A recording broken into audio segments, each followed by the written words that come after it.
అలాంటి వాక్యాలతో స్టార్ట్ అయింది అనుకోండి కాంప్లెక్స్ సెంటెన్స్.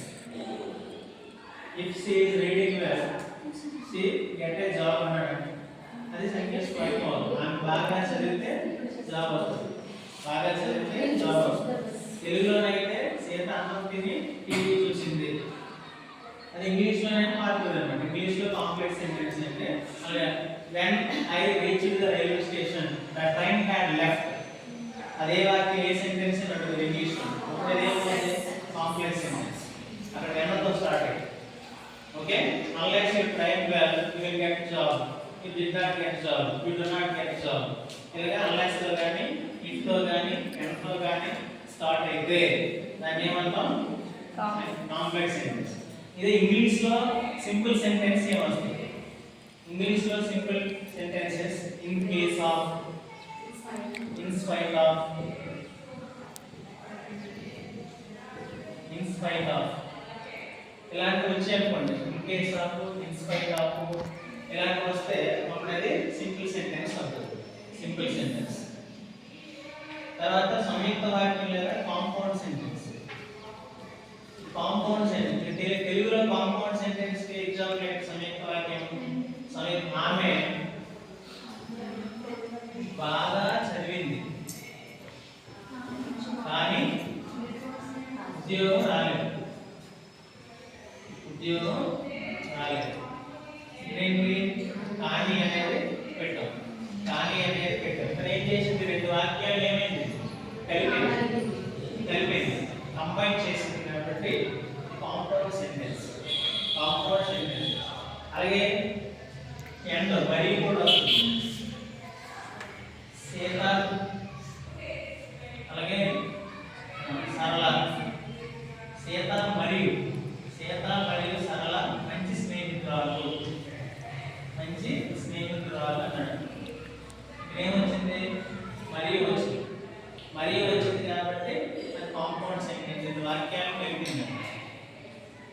అలాగే లేదంటే సీత చదివింది మరియు సీత నిద్రపోయింది, అది రెండుసార్లు సీత ఉపయోగిస్తామంటే సీత చదివింది మరియు నిద్రపోయింది, అది సంయుక్త వాక్యం.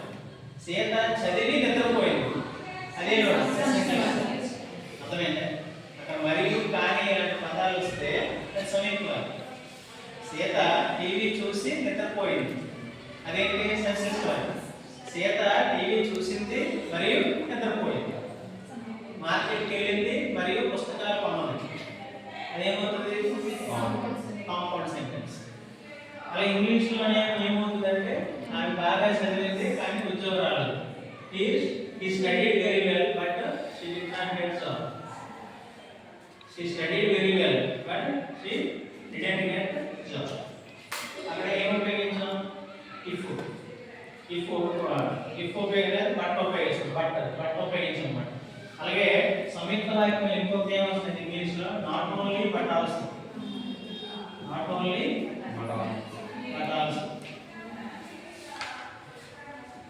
Not only she studied physics well but also English.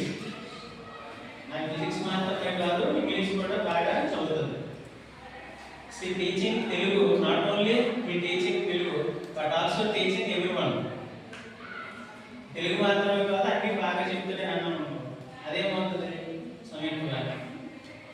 Okay, అలాగే ఇందులోనే కాంపౌండ్ లోనే ఆల్దో, ఇంగ్లీష్ లో ఆల్దో కూడా వస్తుంది. ఆల్దో అంటే అర్థం అయినప్పటికీ, although he played well, although they played well but they were defeated. Defeated అంటే ఓడిపోవడం, వాళ్ళు బాగా ఆడినప్పటికీ ఓడిపోయారు. మన సౌత్ ఆఫ్రికా ఫస్ట్ ఉంటాయి, సౌత్ ఆఫ్రికాలో బాగా ఆడారు కానీ 17 పరుగుల తేడా ఓడిపోయారు. రెండో అంటే వేరే విషయం.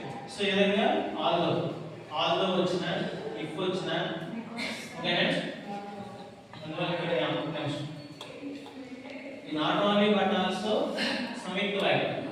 ఆల్దో వస్తే మాత్రం సంక్లిష్ట వాక్యం, ఆల్దో వస్తే సంక్లిష్ట రాస్తాం, ఆల్దో వస్తే సంక్లిష్ట. అందులో కొన్ని పదాలు ఉంటాయి. In case of, in spite of అయితే సరళ వాక్యం ఓకేనా. తర్వాత సంక్లిష్ట వాక్యంలో ఏమొస్తుందంటే కాంప్లెక్స్ సెంటెన్స్ లో if, unless, when. Compound sentence లోనేమో నాట్ ఓన్లీ బట్ ఆల్సో వస్తుంది, అండ్ వస్తుంది, బట్ వస్తుంది. అది మీ ఇష్టం. ఈ తెలుగు ఇంగ్లీష్ మీరు వేరే చేసుకొని చదవాలనుకోండి ఈజీ గుర్తుంటుంది. రెండింటికి సంబంధించి ఇంచుమించు గ్రామర్ ఒకలాగే ఉంటుంది కాబట్టి